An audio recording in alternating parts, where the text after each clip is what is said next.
Nutrition and weight loss coaching, and today I want to talk to you a little bit about the basics of how to lose weight and good nutrition that helps you lose weight. Now everybody knows about a lot of diets. There are diets everywhere you look, and there are reasons why people don't succeed in keeping the weight off using those diets. There's a lot of ways that you can lose weight, but the problem is you're not losing it the right way, it comes right back again. Part of it is not developing good habits. If you go on a diet for a little while, you starve yourself, or you eat foods you don't like, or something like that, and then as soon as you have reached the end of that diet, you go back to the way you were eating before, and then of course you gain the weight right back again. The other thing that diets do to you is usually you're losing, especially with rapid weight loss, you're losing water weight and muscle weight. And that sabotages you in the long run. What you want to lose, of course, is fat. But it's hard to do that in a rapid way.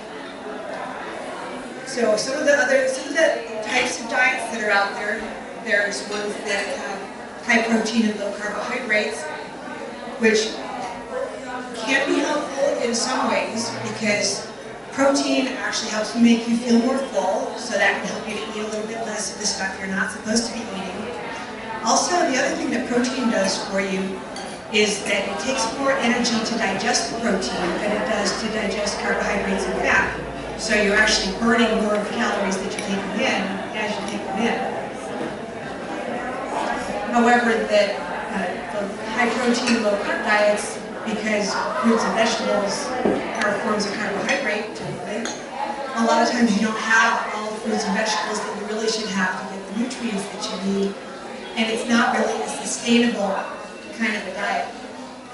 Low-fat diets, one of the problems with them is most of the flavor and texture of food, a lot of that comes from fat. If you cut out all the fat, the companies that make low-fat versions of foods, what they've done is add a lot of sugar back in order to give you back the flavor that you lost by losing fat. So that is definitely not helping you. There's also ones that are just low-calorie. Carbohydrate, calorie restricted diets.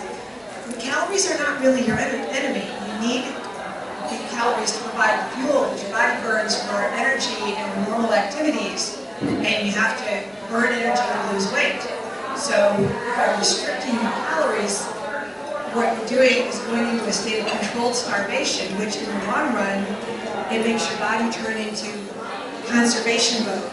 It drops your metabolic rate. And then ultimately that makes it harder to lose weight, because especially when you go back to eating a normal amount of calories, they're just going to go straight to your hips, or wherever your particular body likes to store its fat. Now, a lot of the trend diets, there's always something coming and going, and again, most of them it's water weight, or you're losing muscle, and you're not losing much fat, and you may or may not be dropping your metabolic rate. So once you end that diet, the weight comes right back. So what I do with people is help them learn the right ways to lose weight, how to eat a good balanced diet, incorporate some activity into their lifestyle, because it's a lifestyle change. This is not a diet where you restrict something for a while, lose the weight, and then go back to what you're doing. It's forming new habits, learning ways to eat, learning ways to exercise, just building that into your life. 6-month program, because that gives you time to actually make those changes, form the new habits, and get well on your way to keeping the weight off for the rest of your life. Of course, you're going to have to do some restrictions of things that you like to eat while you're forming those new habits. But what I teach people is a low glycemic eating format. And what the low glycemic index does is the glycemic index measures basically how quickly that food turns into sugar. What happens when you eat something with sugar in it, the sugar increases your insulin, which then increases fat storage. And then once it's taken the sugar out of your bloodstream, your blood sugar drops, which then makes you crave more carbohydrates to bring your blood sugar back up again. So you're constantly yo-yoing with your blood sugar. And what you want to do is keep it fairly level. So eating lower glycemic index foods, eating fiber, mixing different types of foods together to keep the overall glycemic load down, that helps keep your blood pressure pressure stable, which keeps your insulin levels stable, may actually help you with the sensitivity to insulin, which is a problem diabetics have. And that helps you also usually decrease some of the cravings for the carbs. It changes your sensitivity to different foods so that your taste can actually change over that time, and you have less of a desire to eat stuff that's bad for your blood sugar and bouncing it up and down and changing insulin levels around. Once you've actually reached your target weight, and again, it's not about being restrictive, it's not about counting calories, or measuring foods, or weighing your servings. These are the good serving sizes. But in the long term, you want to do an 80-20 rule. A lot of things 80-20 rule works well for. Essentially, that's 80% of the time you do the good things, eat the right foods, do the exercise, and then 20% of the time you can indulge it. I mean, it's holiday season. I'm eating Christmas cookies. I'm eating Christmas cookies. But I'm still managing to keep my weight stable. I'm actually a little bit surprised. I've lost a pound over the past month, which I was not expecting. But that's the habits that I've been developing of eating right, and I'm not having as much of an urge to eat all that sugar. I have a little bit and enjoy it, and I'm fine. And that's the goal for the long-term lifestyle changes. Learn to make healthy choices in your food, healthy choices in your activity, but it's okay to have a little bit of fun now. Moderation is the key. You don't want to take all the fun out of your food.